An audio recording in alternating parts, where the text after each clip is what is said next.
Now, conservation teams who work on Marsden Moor have started cultivating their own plants to help with restoration.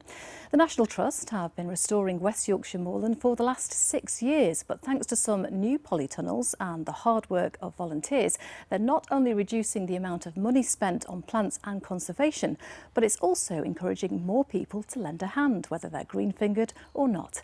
Beth Parsons has the story. Sphagnum Moss. Described as a wonder plant, it can hold 20 times its body weight in water.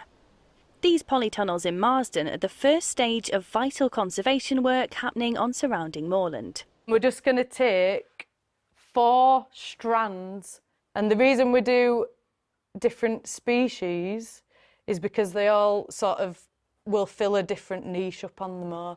This autumn, community groups are helping with the next step, getting the moss ready for planting out. Sphagnum moss acts as sort of like a big sponge, and yes, sort of when it rains, it captures a lot of that rain, holds the water up on the moor and slows the flow, so it reduces the chance of flooding and the risk of wildfire, so it just sort of really increases our resilience.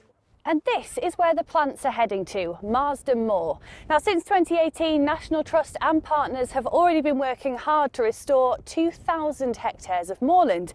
That's about the size of 5,000 football pitches.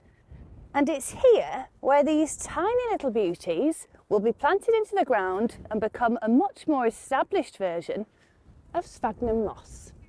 The National Trust say these peatlands have been damaged by centuries of industrial pollution, intensive drainage and overgrazing.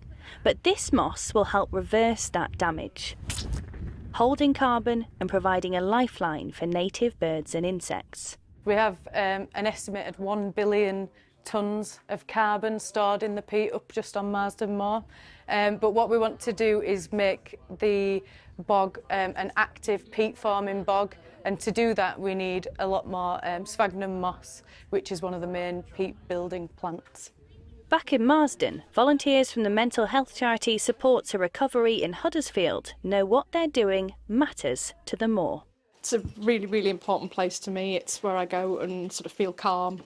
If I feel a stressful time, I just kind of head up onto the moors, and so it's nice to know that I'm helping out, keeping it growing and protecting it. It's great to feel connected to nature. It's like, you know, you go out and you see nature, but then you're holding it in your hand, and it's like, it's wonderful. It's really lovely. The outdoors is for all of us, and the well-being that it provides is just good for everybody. Growing the moss in-house instead of buying it in has saved money and lowered the carbon footprint of the whole process. Another 350 hectares of Marsden Moor will be adorned with sphagnum moss over the coming weeks. Beth Parsons, BBC Look North, Marsden.